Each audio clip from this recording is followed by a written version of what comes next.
Boa noite, mais uma aula nossa aqui de Dinâmica das Máquinas. Na aula de hoje, a gente vai começar outro assunto. No assunto de hoje, a gente vai realmente entrar para a parte da dinâmica. A partir de agora, a gente vai ver os efeitos das forças ali que estão presentes nos nossos mecanismos. Bom, a gente faz toda a análise cinemática e, a partir dessa análise cinemática, a gente vai partir agora para nossa análise dinâmica. Vejam que já está um dos temas finais, só que aqui a gente tem algumas opções que a gente vai estudar, nessa aqui também é um pouquinho maior, então a gente vai ter mais aulas aqui nessa análise dinâmica. Vamos lá. A primeira parte que nós vimos aqui abordou a cinemática dos mecanismos. Cinemática dos mecanismos é aquela parte que estuda o movimento, as velocidades, e no caso a gente determinou a aceleração também. E a gente não estava preocupando com nenhuma força que surgia nesses mecanismos. Então, a integridade estrutural do nosso mecanismo não era levada em consideração. A partir dessa etapa da nossa disciplina, a gente vai começar a pontuar isso, a levar isso em conta. Então, nossa segunda parte vai ser a determinação das forças que estão presentes no movimento dos mecanismos, qualquer tipo de mecanismo. No caso aqui, a gente vê comumente aquele mecanismo de 4 barras, mas pode ser qualquer tipo de mecanismo. Por exemplo, aqui, um par de engrenagens, uma transmissão, relação de transmissão, cames, que a gente vai ver um pouquinho mais para frente também. Tudo isso é interessante para a gente e fazem parte também do estudo da cinemática. E agora a gente está indo para a parte da cinética. A cinética é aquela parte que a gente vai levar em consideração as forças. Ou análise de força dinâmica. Força dinâmica é aquela que muda de acordo com o tempo. Por quê? Se a gente tem um mecanismo que está em constante movimento, as forças ali estão em constante mudança também. Por isso a gente fala que estamos analisando as forças dinâmicas presentes no mecanismo. Como que a gente vai fazer essa nossa análise? Basicamente, a gente utiliza na dinâmica as 3 leis de Newton. Quais são as 3 leis? Vocês lembram lá do ensino médio? Que é a primeira lei da inércia. O que é a lei da inércia? Eu vou falar um sabe dela. Um corpo em repouso tende a permanecer em repouso e um corpo em movimento tende a permanecer em movimento. É aquela que é assim. Você, para sair do repouso, tem que gastar uma grande energia para sair desse repouso, para começar o movimento. Agora, se você já estiver movimentando, você também tem que gastar uma grande energia para cessar esse movimento. Digamos assim, vamos pensar num carro. O que é um corpo em repouso que quer movimentar? É a presença do motor no carro. Quando você acelera, você quer movimentar, vencer aquela resistência. E quando você está com o carro em movimento e quer parar ele, utiliza os freios, você quer tirar o movimento. E é nisso que a primeira lei fala para a gente. Temos aqui o equilíbrio, no repouso, o movimento retilíneo uniforme. O que a gente faz aqui? A soma das forças é igual a zero. Isso aqui é bem interessante para a gente. Por exemplo, a gente vê isso bastante em resistência dos materiais, onde que a gente tem forças para um lado e para o outro, a gente faz a soma delas e tem que dar zero, porque eles ficam em equilíbrio. A segunda lei da termodinâmica é o princípio fundamental da dinâmica, que é força igual massa vezes aceleração. Então, essa aqui é a fórmula mais conhecida de Isaac Newton e que a gente utiliza aqui durante todo o momento também. Toda engenharia a gente utiliza essa segunda lei de Newton. Uma coisa para a gente pontuar também é que quando você está querendo calcular força-peso, você vai substituir a aceleração pela aceleração da gravidade. Então, vai ser m G. E a terceira lei é a de ação e reação. A lei de ação e reação é aquela: se eu te faço uma força de intensidade F, você, ou o corpo que eu estou fazendo essa força, reage com uma força de intensidade menos F, para mim. Beleza. O que a gente vai considerar na nossa análise da dinâmica? Primeira coisa é simplificar os nossos modelos. Não dá para a gente fazer uma análise na mão que seja complexa, porque quanto mais graus de liberdade você vai tendo, quanto mais detalhes você vai tendo na sua estrutura, na sua geometria, mais equações vão surgindo e mais difícil vai ser de resolver essas equações. Por isso que, primeiramente, a gente começa a simplificar as nossas peças. Peças que eram complicadas, a gente começa a simplificar com mecanismos mais simples. Beleza. E como que a gente representa isso? Geralmente como um conjunto de pontos com massas que são conectadas por uma barra de massa desprezível. Então, a gente faz a conexão entre os pontos que têm uma certa massa com massas desprezíveis, para a gente não levar isso em conta.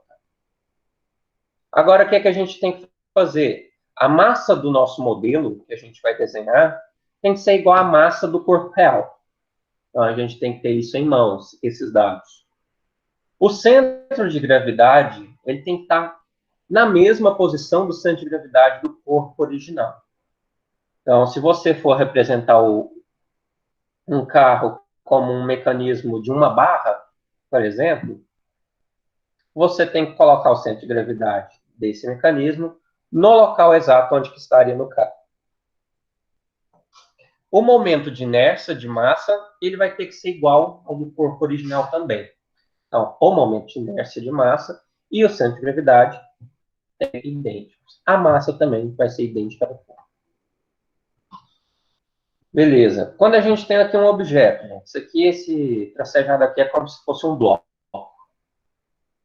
Quando a massa desse objeto está distribuída ao longo aqui das dimensões dele, ele vai ter um momento de inércia em relação a cada eixo. Então, ele vai ter um momento de massa em relação a x, um momento em relação a z, um momento em relação a y. O que é momento, gente? É uma força vezes uma distância. Então, o momento x seria aqui no eixo x, no z, no eixo z, no y, no eixo y. A gente tem esse elementozinho de massa que multiplicaria pela distância. Então, no caso aqui, ó, nosso momento de massa, ou o primeiro momento de massa que a gente fala, desse elemento infinitesimal aqui, para cada eixo vai ser diferente. Então, o momento de massa em x vai ser a distância x vezes esse momento de massa, vezes esse diferencial de massa. Em z vai ser o z vezes esse diferencial. Em y, a gente vai ter o y vezes esse diferencial. É a distância vezes o peso ali, a massa do objeto.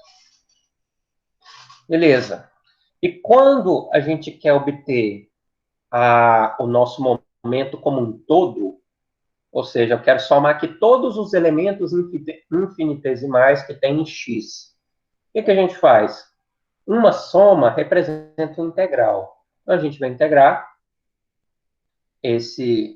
essa nossa equação para achar o momento de massa no corpo inteiro. Tem um momento de massa em x, ou em y e ou em z. A gente simplesmente soma. Então, aqui vai estar uma distância bem pequenininha de x, depois maior, maior, maior, maior, até chegar nesse ponto aqui. Ok. Agora, vamos ver um pouquinho mais sobre centro de gravidade e centro de massa.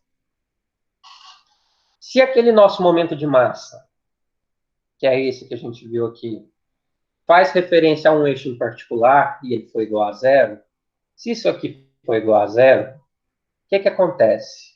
É quando a gente tem o nosso centro de gravidade passando bem através desse centro de massa. A gente fala, então, que o eixo que passa nesse centro de massa vai ser o centro de gravidade.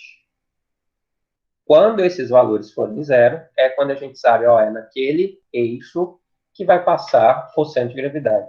Por exemplo, nessa peça aqui vai estar bem aqui no meio, né? O centro de gravidade dela. Então, bem aqui no meio, o mx vai ser zero, o my vai ser zero e o mz vai ser zero, nesse caso. Aqui eu tenho um exemplo de diversos arranjos corporais de um ser humano com as situações de equilíbrio e representação do centro de massa. Então vejam aqui o que acontece. O centro de massa é algo que é mutável. Então, a partir do movimento, a partir de onde as partículas estão localizadas, você tem um centro de massa diferente. No corpo humano, então a gente vê aqui, ó, o centro de massa, quando a pessoa está agachada, está aqui, com as pernas abertas desse jeito, está um pouquinho deslocado para um lado. Agora, quando ele agacha, vem aqui, ó, mais para o peito. Quando faz essa posição aqui, alongando, o seu centro de massa vai para fora do corpo. Com o centro de massa fora do corpo, você tem uma posição que não é a ideal para o equilíbrio. Acontece a mesma coisa com os mecanismos. Lá no apêndice C do livro do Norton, que a gente vê, tem as fórmulas para os volumes e localizações dos centros de massa e de gravidade das geometrias mais comuns.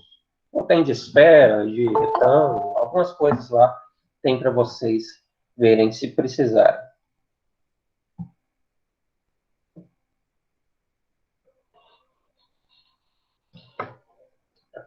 Ok? O momento de inércia de massa de um elemento, ele vai ser igual ao produto da massa pelo quadrado da distância em relação ao eixo. Então, aqui, ó, se eu estou fazendo o diferencial de inércia em x, é o Rx quadrado dn. E o que é o Rx? O Rx vai ser a soma dos outros componentes. Então, é distância y quadrado mais z quadrado. Agora, do Ry, a gente vai substituir o Ry por x quadrado mais z quadrado. E do Rz, a gente substitui por x quadrado mais y quadrado. Então, lembrem aqui, se for Rx, não tem x. Se for Ry, não tem y. Se for Rz, não tem z. Ok. Agora, para a gente achar o momento de inércia de massa do corpo inteiro, o que a gente faz é integrar. A gente faz a soma de todos os diferenciais que a gente soma. Fazendo essa integração, a gente acha que esses valores para os nossos momentos de inércia. Momento de inércia em x, momento de inércia em y e o momento de inércia em z. Ok, agora vamos relembrar o conceito de energia cinética. Energia cinética é aquela que está relacionada à velocidade. Pode ser a velocidade linear, quanto a velocidade angular. Um belo exemplo aqui que eu mostro para vocês é um exemplo desse pessoal martelando essa estaca no chão. O que acontece? Eles fazem essa ação segurando bem lá no final do cabo do martelo. Por que eles fazem isso? Porque a nossa energia cinética vai ser proporcional ao momento de inércia e a ômega quadrado. Ômega quadrado e velocidade angular. Velocidade angular depende de cada um fazer ali com o braço, né?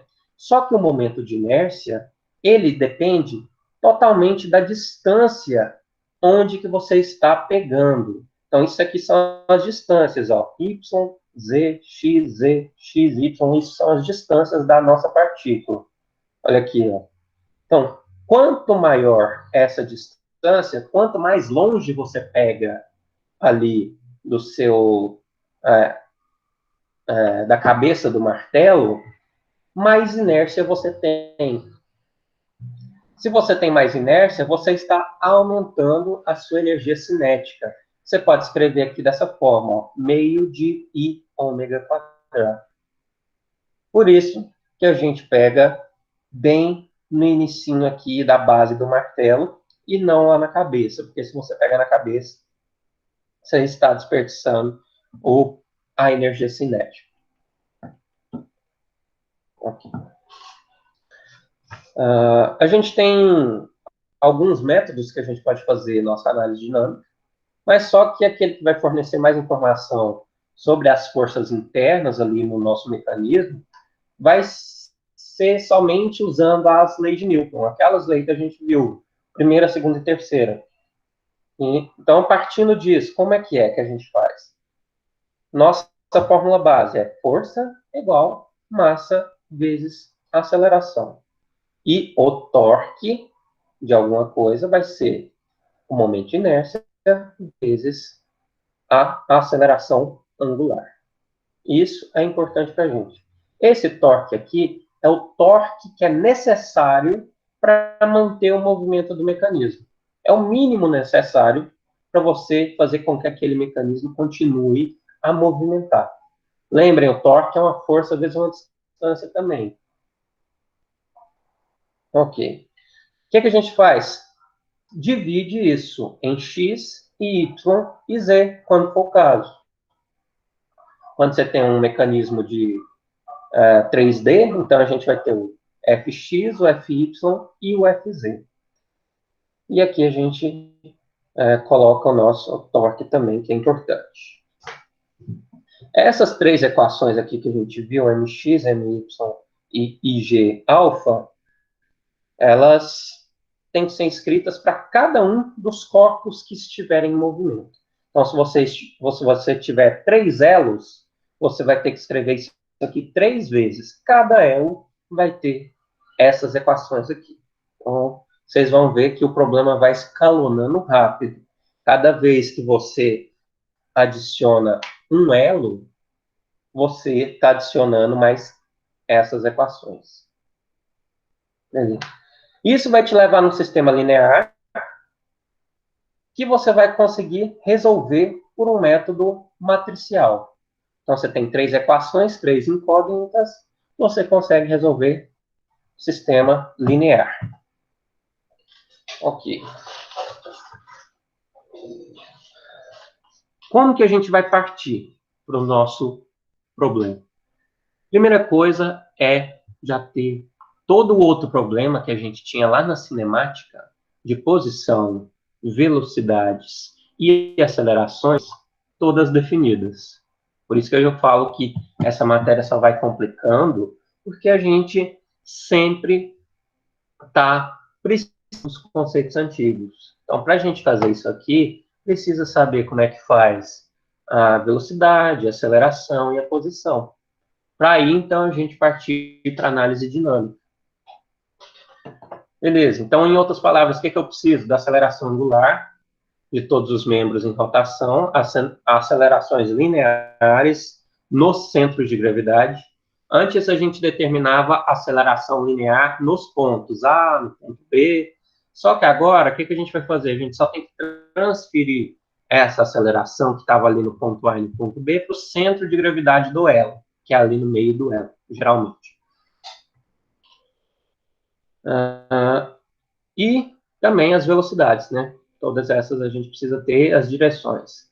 A massa de cada membro também tem que ser conhecida, a inércia de cada um tem que ser conhecida e o centro de gravidade. Então, se eu te der um mecanismo lá para você calcular, eu tenho que te dar qual é o peso, qual é a massa desse mecanismo, onde está o CG dele. A partir disso, você vai fazer os cálculos das forças. Outra coisa, isso aqui é um mecanismo, né? Mecanismo simples de único elo em rotação pura, é o mais simples possível que a gente vai fazer hoje. O que acontece com ele? Não só com ele, a gente pode ter forças externas ou torques que sejam aplicados em alguma parte do seu sistema. Nesse caso aqui, eu estou te falando, ó, tem uma força externa FP. Essa força externa FP, ela está agindo nesse ponto P.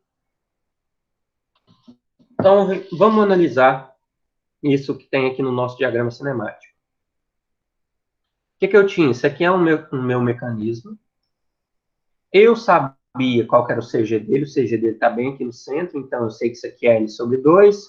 Isso aqui é L sobre 2 também. Eu sei qual é a posição que ele está. eu sei qual é a velocidade angular, sei qual é a aceleração angular disso aí, e eu tinha descobrido qual era a aceleração aqui. Eu fiz a resultante aqui para achar a aceleração no ponto de centro de gravidade. Então, a única coisa foi achar essa aceleração aqui. A aceleração aqui que vai ser dada no exercício aqui para a gente calcular, a aceleração aqui desse centro de gravidade. A partir disso, a gente vai fazer os nossos cálculos. Outra coisa que a gente tem é a inércia. Então, a inércia desse corpo aqui foi dada no exercício também.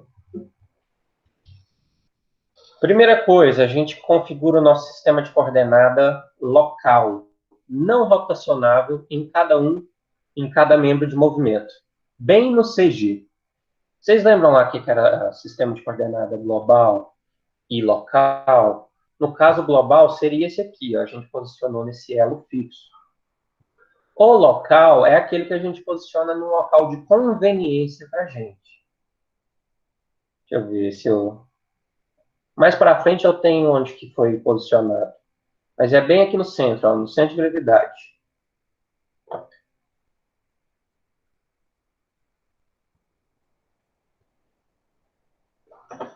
A gente aplica também quais são as forças externas que estão agindo aqui no nosso mecanismo.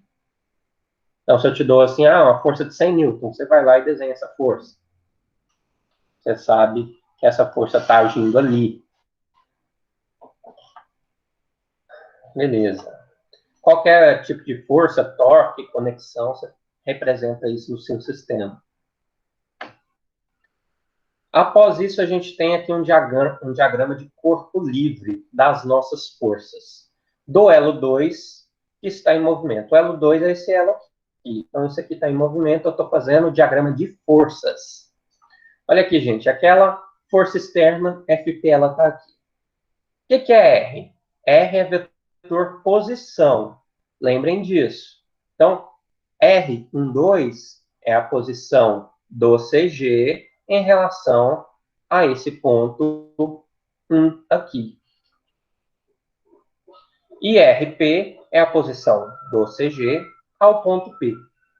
Então, uma indica aqui para baixo, a outra aponta para cima.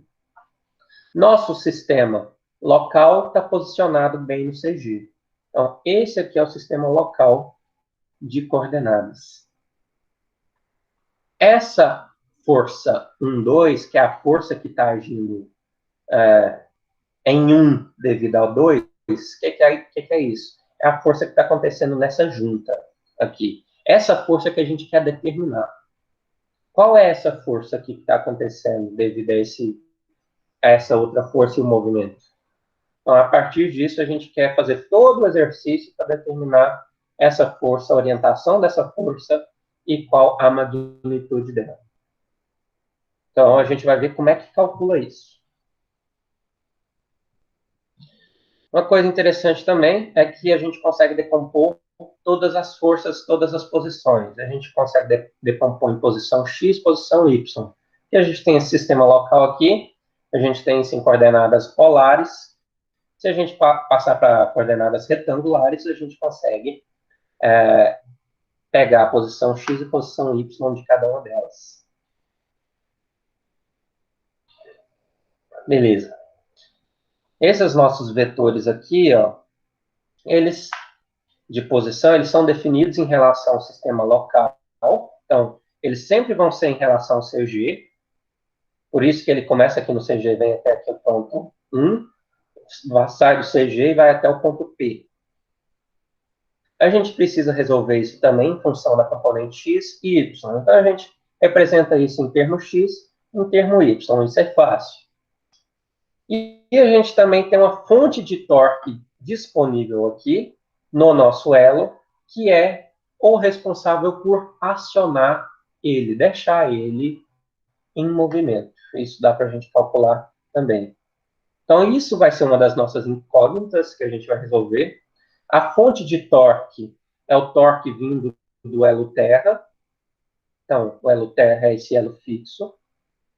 Para o elo 2, descrito como P12. Então, o que a gente quer determinar aqui é o quê? É o F12 e o T12. O F12x, o F12y e o T12. Então, 3 incógnitas. A gente tem 3 incógnitas nesse exercício. Qual é a força 12 em x? Qual é a força 12 em y? Aqui, ó.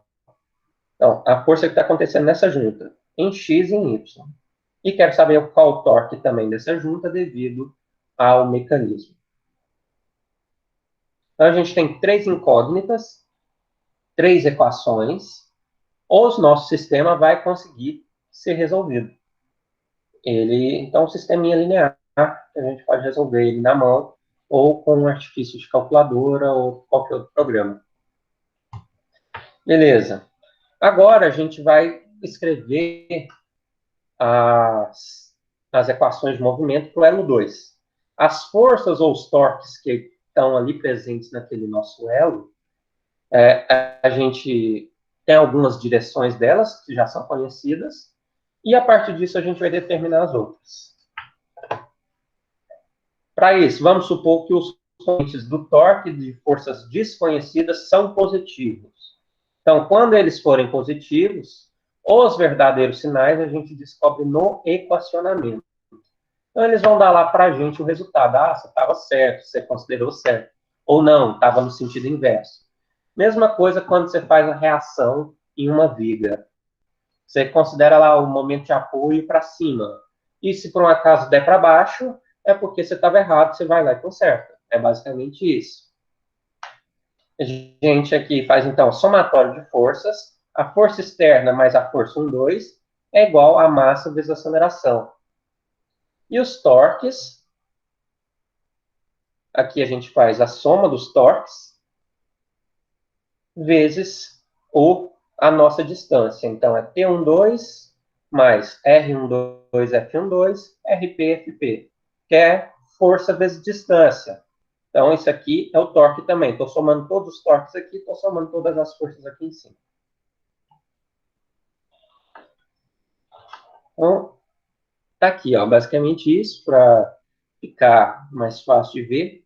FP é a força externa, F12 é a força que está agindo na junta, T12 é aquele torque necessário para deixar isso aqui em movimento, e somando todos os torques, então vai ser o T12 que a gente quer calcular, o torque responsável pelo F12 vezes essa distância, 12 aqui, ó, gente, ó, R12, essa distância, ó, do centro de gravidade até esse ponto, vezes essa força que está nesse ponto. Então, R12, F12.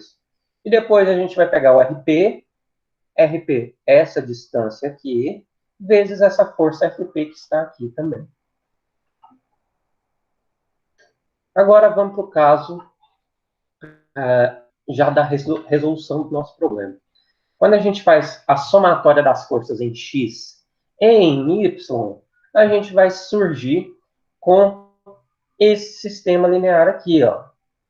A gente faz a soma dos torques. Quando a gente faz a solução aqui para isso tudo, a gente vai encontrar um sistema linear que pode ser representado de forma matricial. Olha aqui, ó. Tudo isso que está escrito aqui simplesmente foi traduzido para a forma matricial. Onde que a gente tem a matriz A, o vetor B e o vetor C. Então, AX igual a B. É mais ou menos aquele sistema linear que a gente sempre resolve. A matriz A, o que ela tem, gente? Olha aqui. São as partes das informações geométricas. Geométricas, então, é a distância, é a posição. Então, as posições estão aqui em A. Em B, a gente tem as nossas incógnitas. Eu quero determinar qual que é a força 12 em X, qual que é a força 12 em Y e qual que é o torque 12. E em C, a gente tem as informações dinâmicas do nosso sistema. Então, tem a massa, tem a aceleração, a força externa, a inércia, tudo isso aqui são as informações dinâmicas que a gente vai utilizar. O que você tem que fazer, então? Nesse exercício aqui de 1 grau de liberdade, você vai ter que montar essa matriz e resolver a matriz. É basicamente isso. Não é complicado. Eu diria que essa matéria é mais simples que as outras, pelo menos mais simples que a aceleração. Esse aqui envolve um pouquinho mais da matemática em si e menos da geometria.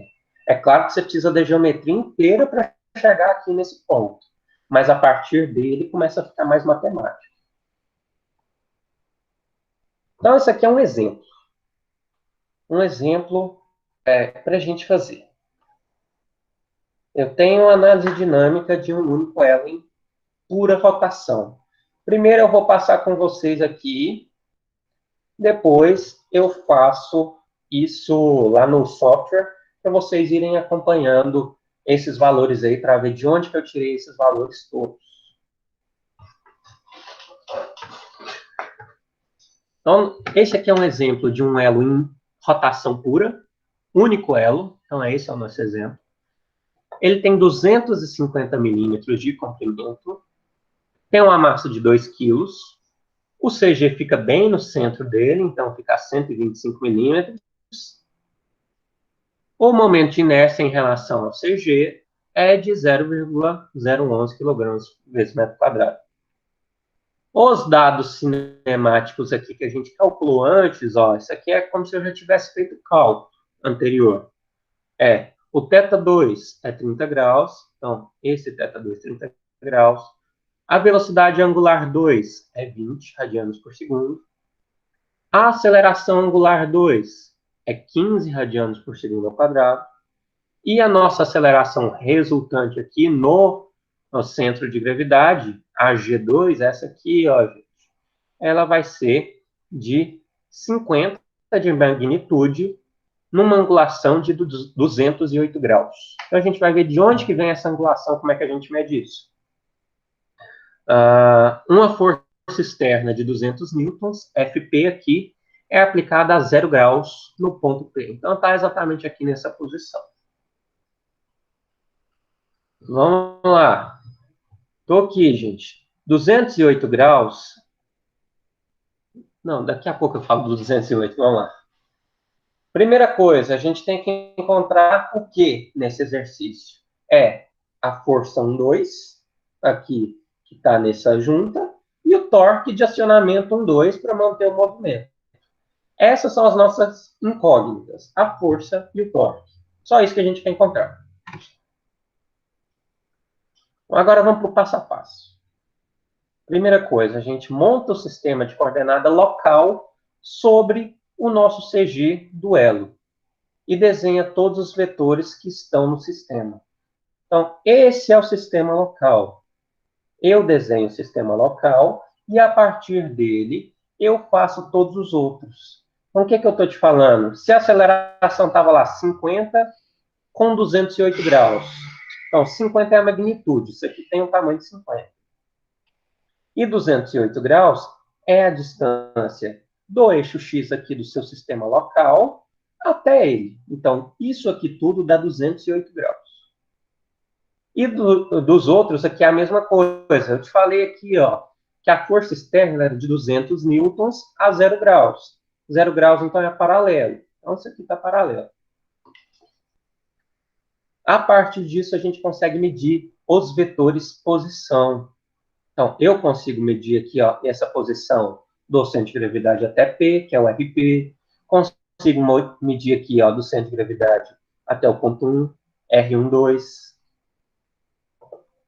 E a partir disso, a gente determina a angulação deles também, em relação aqui ao nosso sistema local. Lembrando, como que a gente faz para transformar coordenadas polares, que estão lá no imaginário, para o real, para as coordenadas retangulares. No caso aqui, a gente tem nas polares um nódulo, Z, e um ângulo. O que a gente faz? Para achar a posição em X, é Z cosseno. Para achar a posição em Y, é Z seno. E se quiser fazer o contrário, tem aqui também, ó, raiz de A quadrado mais B quadrado, o arco tangente de B sobre A. Pode fazer o caminho inverso. Isso aqui é para sair do polar para o retangular e do retangular para o polar. Vocês vão precisar disso. Agora, a gente calcula as componentes x e y dos vetores posição. Como que a gente inicia? Primeiro, a gente escreve na forma polar. A forma polar é o seguinte, gente. A gente tem aqui o nosso sistema local. O sistema local está bem aqui. Vamos medir o RP? O RP é a distância daqui até aqui. Do ponto do centro de gravidade até o ponto P. Se a gente lembrar, isso tudo aqui tem 250 milímetros. E como o centro de gravidade está bem no meio, isso aqui tem 125 milímetros. 125 milímetros, 0,125 metros. Está aqui escrito. Beleza.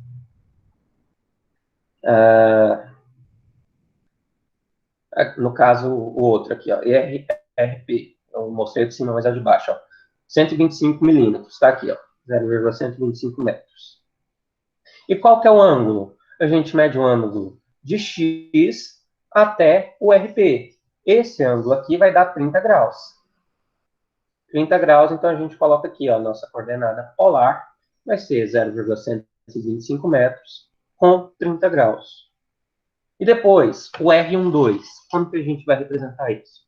Ele começa aqui no centro de gravidade e vai até o nosso ponto aqui, O2.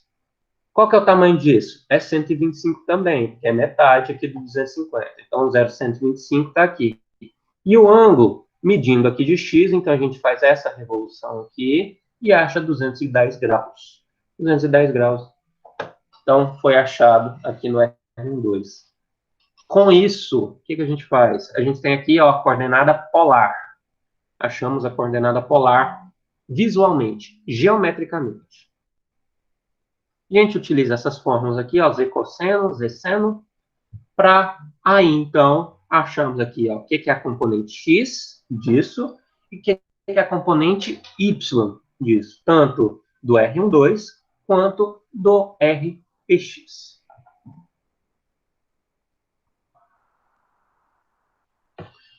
Depois disso, vamos fazer a mesma coisa com a aceleração.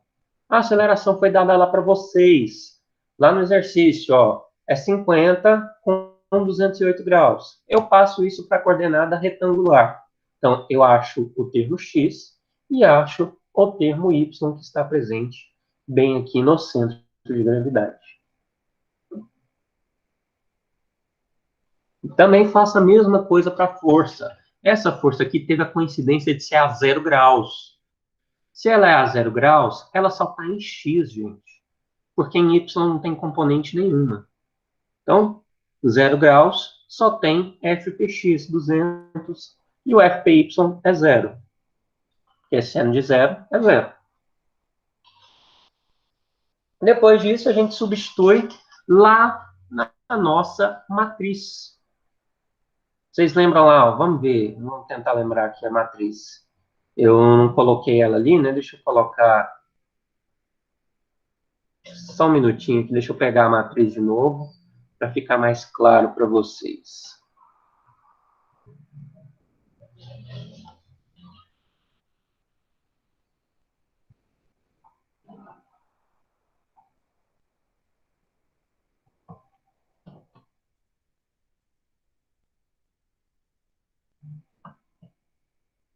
Vou deixar aqui perto, menorzinho, mas dá para ver.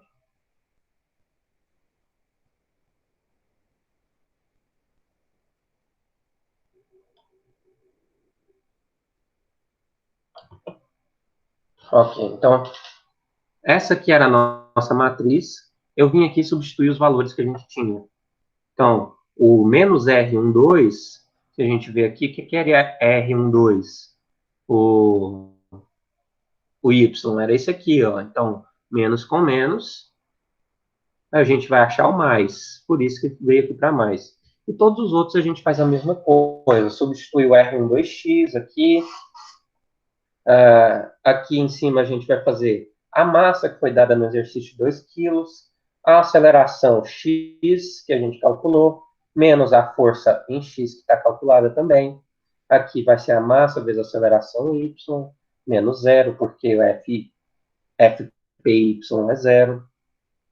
Nisso aqui, a inércia foi dada no exercício também, a aceleração foi dada no exercício.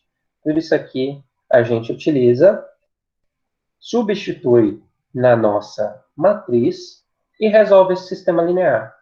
Lembrando, como é que essa matriz aqui é resolvida? É linha vezes coluna. O que eu estou escrevendo aqui para vocês? É como se eu pegasse essa linha aqui e multiplicasse por essa coluna. Deixa eu ver se, por favor, aí vocês me comentem se está vendo as anotações que eu consigo fazer aqui. Dá uma olhadinha aí para ver se vai aparecendo, por favor. Só um minutinho.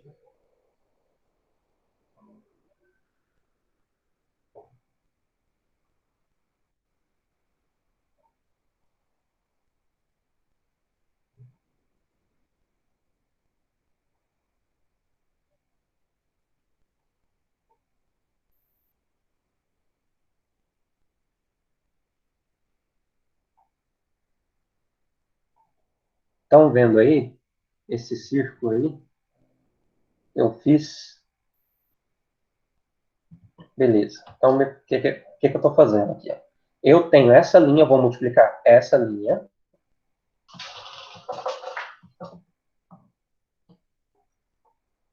por essa coluna.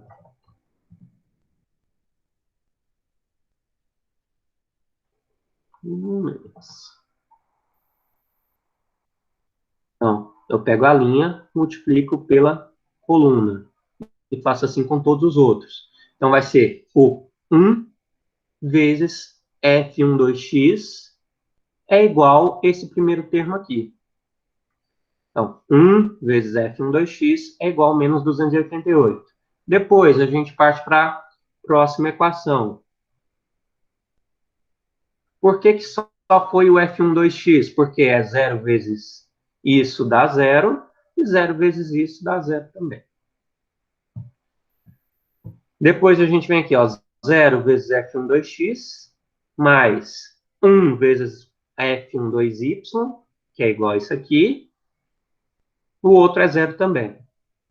E no de baixo é onde que a gente tem os três. Então vai ser 0,065 vezes f12x, menos esse 0,10 vezes f12y, mais 1 vezes t12, que é tudo igual a isso aqui. Quando a gente faz todo esse cálculo, resolve o nosso sistema linear. Onde que você pode resolver ele? Você pode resolver esse sistema invertendo a matriz A, invertendo essa matriz aqui, e pré-multiplicando a inversa pela matriz C, com a calculadora. Ou também você pode utilizar o MATLAB, MATCAD, Scilab, tudo isso tem. Tem uns sites online que resolvem para você também o sistema linear, sem problema. Utilizando o programa Matrix também, pode utilizar. E eu vou mostrar aqui para vocês o que eu faço. O que eu utilizo e tem disponível aí fácil para vocês usarem também na hora que eu for fazer esse exemplo ali de novo no programa. Aí você vai achar f12x, porque aqui ó, você vai achar essas incógnitas, f12x, f12y e t12. Achou elas, você transforma elas de novo para a coordenada polar. Aí você vai ter o f12, t12. f12, o t12 aqui já foi calculado. Como você recalcula? Você sai do x e vai para polar. Só lembrar dessa fórmula aqui, ó. A gente calcula o módulo através da posição x ao quadrado mais posição y ao quadrado. Isso tudo é elevado a 1 sobre 2. E o ângulo aqui a gente acha tangente de y sobre x. Ok, ok, ok. Agora vamos lá tentar fazer isso no programa, para vocês verem.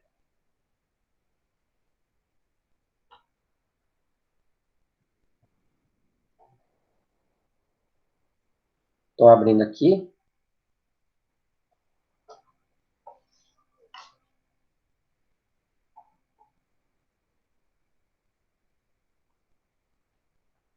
Vou colocar numa folha, deixa eu ver, A2 para ficar maior.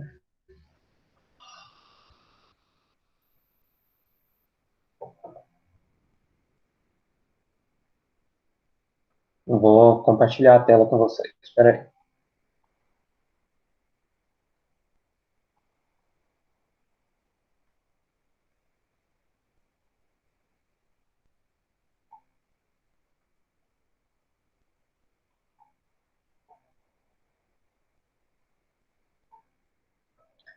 Ok, nosso problema, vou pegar aqui os dados.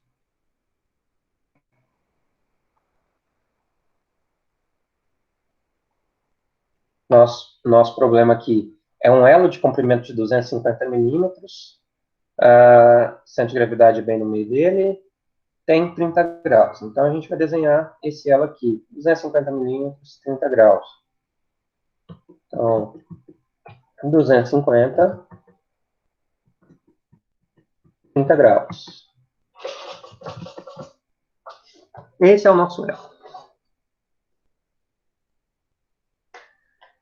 Só para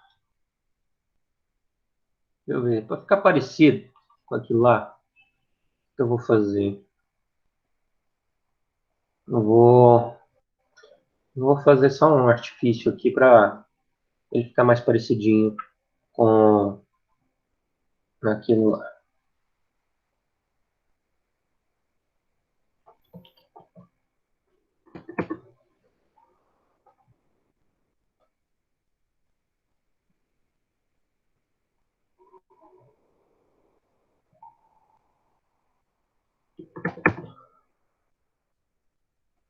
Então, é como se a gente tivesse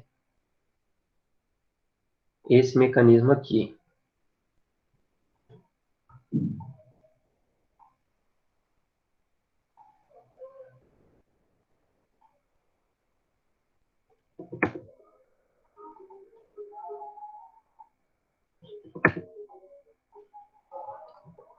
Então, esse aqui é o nosso mecanismo. Ele tem 250 milímetros, está a 30 graus. Vou até deixar aqui a marcação dos 30 graus para vocês conferirem.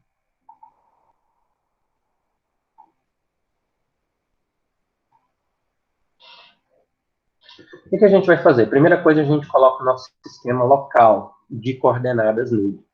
Então, sistema local de coordenadas bem no CG, que está aqui. Coloco aqui o X e o Y.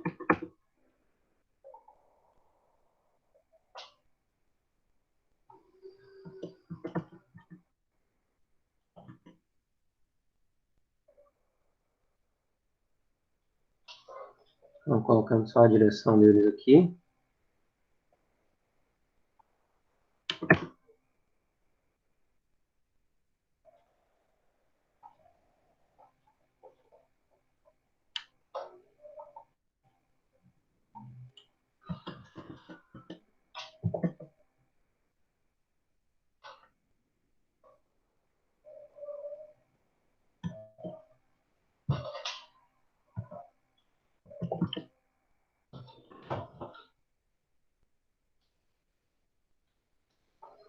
Criamos o sistema local de coordenadas. Esse sistema aqui vai nos auxiliar.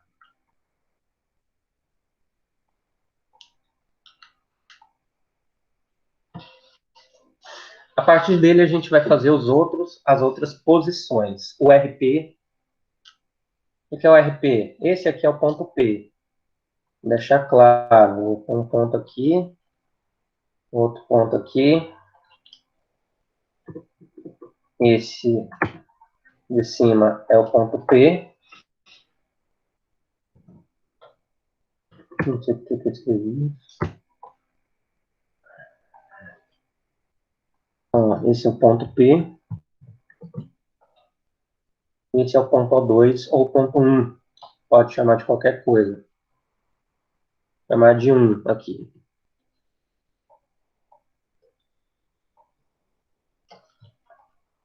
Agora, a gente vai calcular os vetores posições disso aí. Então, o RP vai sair aqui do centro de gravidade até o ponto P. Então, está aqui calculado. Isso aqui deu certo, deu 125, isso aí mesmo. E o outro vai ser a mesma coisa, só que para baixo.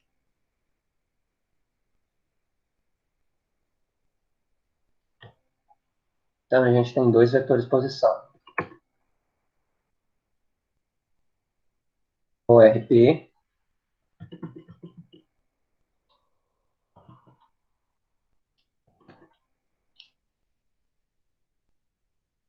esse é o RP.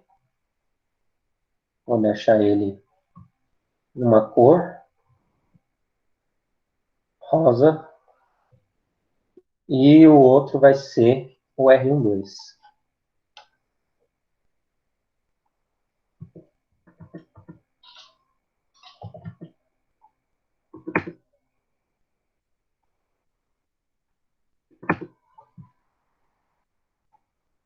Vou deixar de laranja.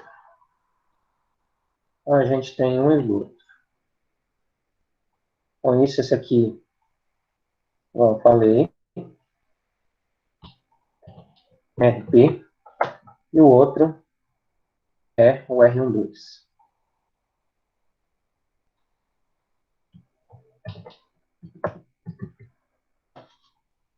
Foi dado que a aceleração tá, tem um valor de 50 e vai estar a 208 graus aqui. O que a gente faz? Se essa é a nossa referência, a gente coloca aqui 50, essa é a nossa aceleração, 208 graus. A nossa aceleração é essa.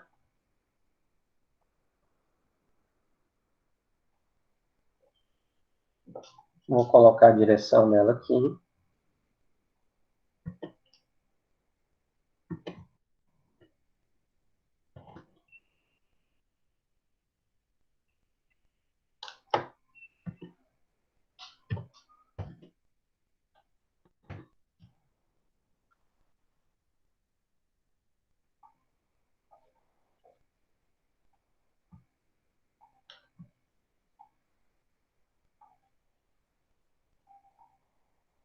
Vou colocar eles todos de verde. Então, essa aqui é a nossa aceleração AG, aceleração do centro de gravidade. AG.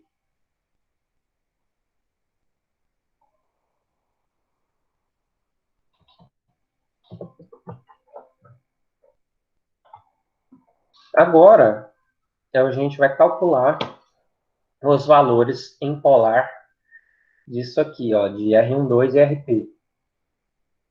Então, vamos calculando o valor em polar. O que eu vou ter que medir? Primeiro o ângulo de RP. Então, vem aqui, ó. Qual que é o ângulo daqui até RP? 30 graus. Se é 30 graus, então eu vou escrever uma RP. RP é igual a 125 milímetros, né? Porque a gente calculou em milímetros, que é 0,125 metros.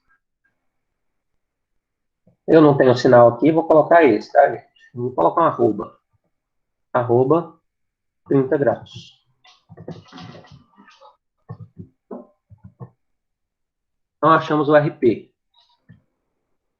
Como que a gente faz para calcular o RPX e RPY? Vamos calcular aqui agora. RPX é o seno e o RPY é o cosseno. RPX é o cosseno, desculpa.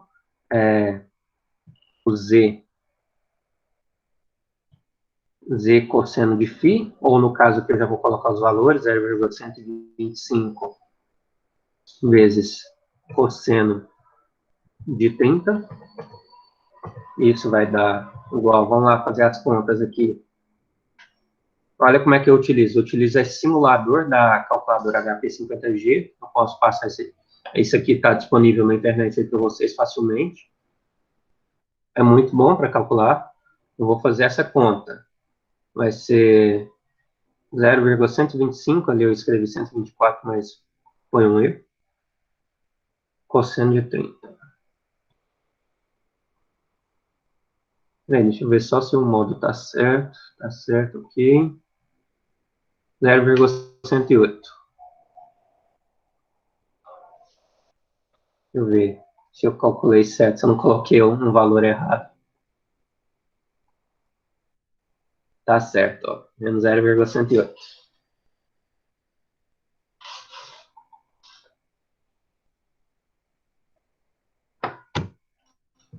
Então, menos 0,108.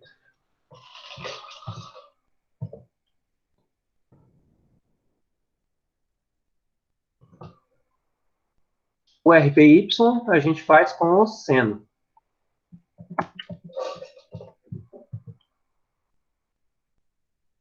É igual a 0,125 vezes o seno de 30. Isso vai ser igual. Vamos fazer aqui a conta.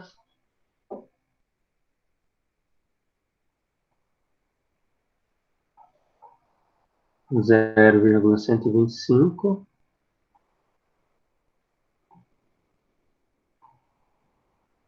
vezes seno de seno disso aqui, que é, vamos lá, seno de 30.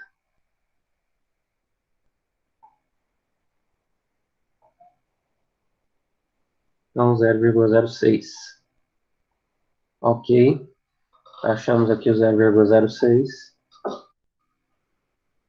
Está aqui também.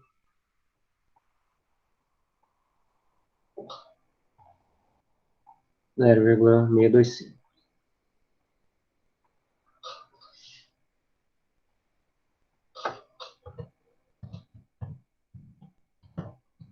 Ok, achamos isso aí para o RP.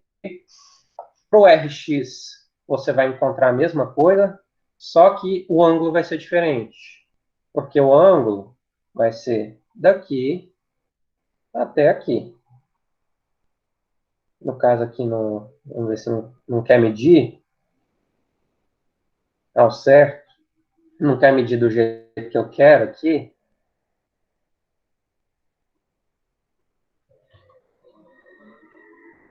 Como não quer medir do jeito que eu quero, está dando 150, você vai pegar o 360 menos 150, dá 210. Então, é a referência inversa. Aqui eu estou pegando por baixo, mas você vai pegar o caminho anti-horário.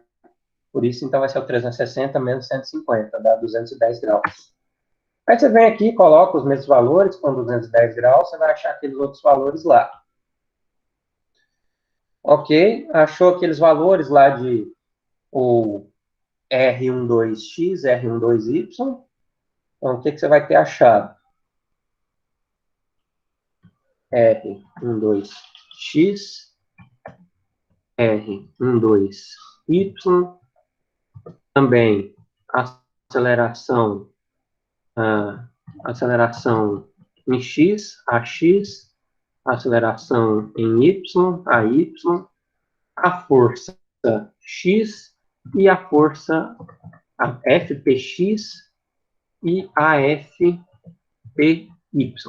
Outra coisa que eu não coloquei aqui foi essa força. A força foi dada em 0 graus com 100 newtons. Então, vem aqui, vou colocar 100 aqui, 0 graus, essa é a minha força FP.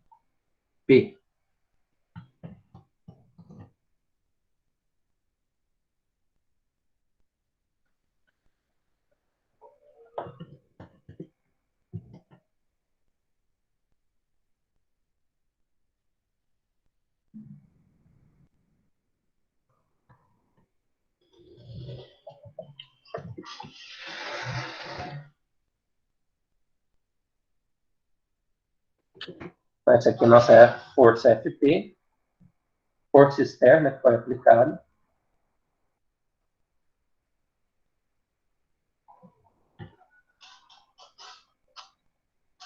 A partir dela, você calcula fpx e fpy. Nesse caso aqui só tem fpx, porque o ângulo é zero. Depois que você tem todos esses valores, você vai montar seu sistema linear, né? Seu sistema linear, né? Depois de você calcular aquilo tudo, vai sobrar isso aqui. Vamos montar isso na calculadora. Para vocês resolverem. Então, vocês vão pegar essa calculadora, vão vir aqui no branquinho aqui, ó. Clica no branquinho uma vez. Na verdade, não é no branquinho, não, desculpa, gente. Aqui, ó, nesse laranja, no solve numérico aqui, ó, numeric solver, que é o 7. Então, você tem aqui, ó, você pode resolver uma equação diferencial, um polinômio, finanças e um linear system, que é um sistema linear que a gente quer.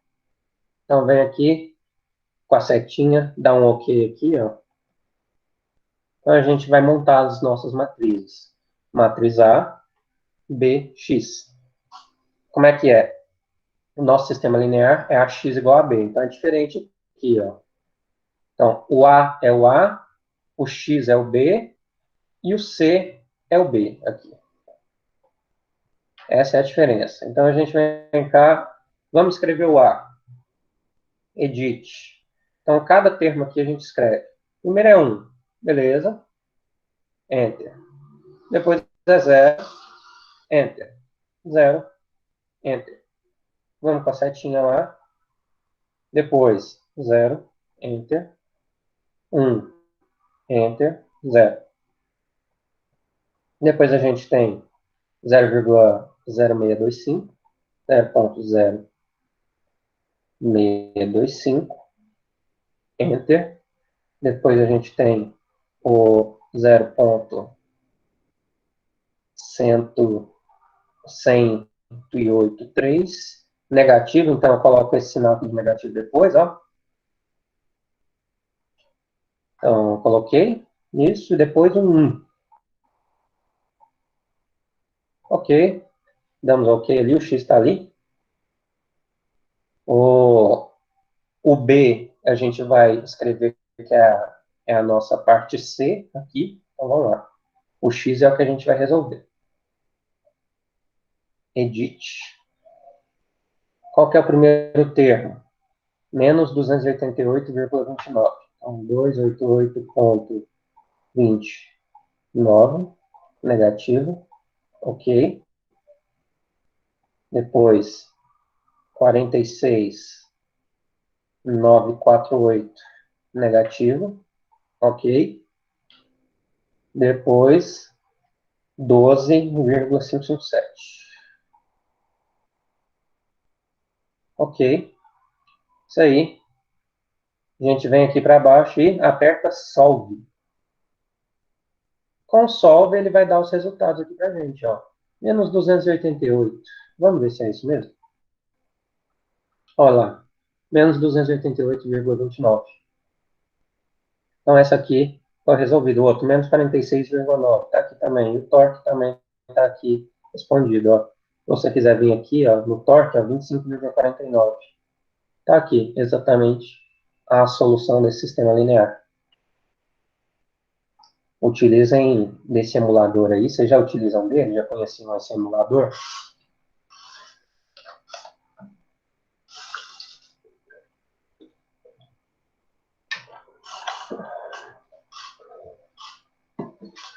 E aí? E aí, pô? Já conheciam? Já utilizavam? Quem não utilizava, passa a utilizar. É muito bom.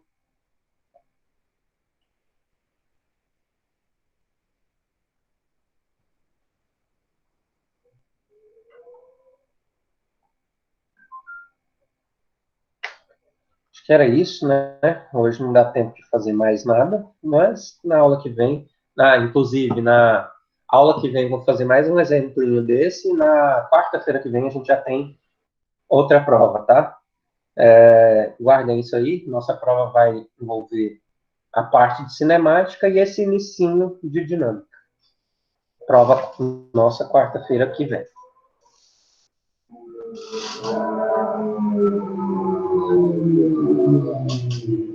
Deixa eu encerrar a gravação aqui.